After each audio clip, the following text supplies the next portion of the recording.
Topper topper topper topper topper topper topper. এই বুবাই, শোন না, ওই তুই মাধ্যমিকে টপার হয়েছিস না, মানে ফার্স্ট হয়েছিস না, ওই জন্য ওই তো তোর পাড়ার কাকু মল্লিক কাকু, হ্যাঁ হ্যাঁ, উনি এসছে তোর সঙ্গে দেখা করবে বলে। কিন্তু এখন তো নিউজ চ্যানেলের লোকগুলো আসবে, ওই জন্য কাকুকে বললাম একটু পরে আসবে। হ্যাঁ শোন না, বলছি তুই কি স্ক্রিপ্ট রেডি করে রেখেছিস তো? মানে কি বলবি ওদের সামনে? কোনোদিন তো অভ্যাস নেই রে, আমাদের বংশের তো কেউ কোনো হয়নি না, অভ্যাস নেই। কি বলতে হয় সব জানিস তো? মানে মনে আছে তো কী বলতে হবে না বলতে হবে? আরে মা, তুমি জানো না, আমি সে অন্নপ্রাশনের সময় থেকে না স্ক্রিপ্ট রেডি করে রেখেছি। স্ক্রিপ্ট আমি তো জানতাম আমি কি একদিন না একদিন আমার এই ট্যালেন্ট ঠিক প্রকাশ পাবে। আমার স্ক্রিপ্ট রেডি করা, আর তুমি জানো না আমি অ্যাক্টিং কতটা ভালো। নিজের প্রশংসা না নিজে করবো না, কিন্তু যদি এখানে আমি হাতটা কাটি না, ওখানে অ্যাক্টিং বলে রক্তের বদলে ছড়ে পড়বে আর কি। আর আরে মানে একটা কী বল ট্যালেন্ট থাকে না, সেরকম। আর রাতের বেলা ঘুমানোর সময় তো আমি নাক ডাকি না, আমি তো ওই ট্যালেন্ট কখনো কখনো অ্যাক্টিং এইসবই বলে বেড়াই। এগুলো থাকে জিনে, এটা সবাই বোঝে না মা, তুমি তো অনেক নিরীহ তাই বোঝো না আর কি। না রে মোনা, ঠিকই বলেছিস, আমি কি আর এই যুগের মানুষ? আমি তো সে আগের যুগের মানুষ। কী করে বুঝবো বলতো এত কিছু কথা? তুই যখন বলছিস আমার সত্যি ভরসা আছে যে তুই পারবি। ঠিক আছে তুই তাহলে বস, আমি ওনাদেরকে তাহলে ভিতরে পাঠিয়ে দেবো যদি ওরা আছে। ঠিক আছে, মনে হয় চলে এসছে, তোর বাপি দেখ না একটু হাসাহাসি করছে বাইরে, মনে হয় চলে এসছে। আমি তাহলে ভিতরে পাঠিয়ে দিচ্ছি। হ্যাঁ তুই ভালো করে সব বলিস, তোকে কিন্তু টিভিতে দেখাবে, হ্যাঁ ভালো করে বলিস। হ্যাঁ তুমি পাঠিয়ে দাও ভিতরে পাঠিয়ে দাও। তুমি জানো না আমি কি জিনিয়াস।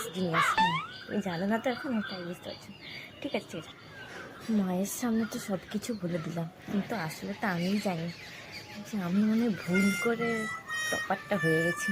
আসলে তো পড়াশোনা কোনোদিন করিনি তেমন, কী করে যে কী হয়ে গেল, লোকের নাম্বার কি আমার ঘাট চেপে কিনে কিনা।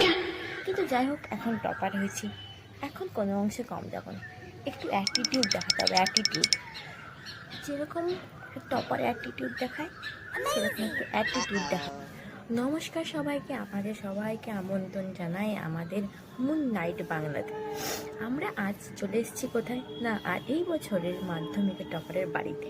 তার কাছ থেকে আমরা জেনে নেব যে সে কীভাবে টপ করলো, এবং কি পরবর্তী প্রজন্মের ছেলেদের মাধ্যমিকে টপ করার জন্য কিছু তার কাছ থেকে আমরা টিপসও নিয়ে নেব। প্রথমেই তোমাকে অনেক কংগ্রাচুলেশন ফর ইয়োর সাকসেস। আমরা খুব খুশি তুমি টপ করেছো। Thank you. সবাই খুবই কংগ্রাচুলেশন জানাচ্ছে, থ্যাংক ইউ। প্রথমেই যে প্রশ্নটা তোমার কাছে করবো যে তুমি কীভাবে পড়াশুনো করেছো, মানে টপ করার পিছনে কোন স্ট্র্যাটেজি তুমি লাগিয়ে টপ করেছো, সেই পড়াশুনোর শিডিউলটা যদি আমাদের সঙ্গে একটু শেয়ার করতে। আসলে কাকু কি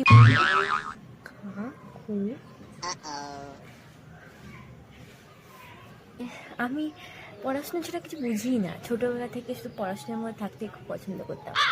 আমি অন্নপ্রাশনের পর থেকেই মোটামুটি এটা ঠিক করে নিয়েছিলাম যে মাধ্যমিকের টপটা আমি করছি, আর কেউ পাচ্ছে না ওটা আর কি। হ্যাঁ, আর আমি কিন্তু মাধ্যমিকে একটা বই কিনিনি, না, ওই ভুলটা কিন্তু আমি করিনি, যা সবাই করে। আমি কি করেছি, আমি যখন টিউশন যেতাম না, স্যাররা যা পড়াতেন সব সেভ করে নিতাম মাথায়, আর এসে সারাদিন ঘুমাতাম। ওই সেভ করে জিনিসগুলো তো মানে কাজ করতে হবে না, কাজ করলে তবে তো ভালো ফিডব্যাক পাবে, ওই জন্য। আর আমার ছোটোবেলা থেকে, সেই ছোটো থেকে এইটুকু বয়স থেকে আমার স্বপ্ন ছিল যে প্রথমবার আমি শ্যাডো প্রকাশনীর বই হাতে নিয়ে প্রথমবার বই ছিল ওই দিনই, আর ওই দিনই ধরে আমি প্রথমে বলবো যে এই বইটা পড়ে আমি ফার্স্ট হয়েছি, টপার হয়েছি, এটা আমি বলবো। এই স্বপ্নটা এইভাবে মানে এত তাড়াতাড়ি পূর্ণ হয়ে যাবে এটা বুঝতে পারিনি, কিন্তু আমি খুব খুশি। মানে আমার এই ইচ্ছেটা পূরণ হয়েছে, আবার টপারও হয়েছি, আমি খুব খুশি। আচ্ছা, তোমার এই কাহিনী টপার নম্বর 1-এ শোনানোর জন্য একদম সেরা। তুমি যে এত কষ্ট করে পড়াশোনা করেছো, মানে আমার চোখেও জল চলে আসছিল। আর ভাইজি, তুমি তো তোমার মা বাবার মুখ খুব ভালোভাবে উজ্জ্বল করেছো, এটা বলতেই হবে। কাকু, আমি তো আমার মা বাবার নামটা উজ্জ্বল করেছি, আপনার নামটাও কি একটু উজ্জ্বল করে দেবো?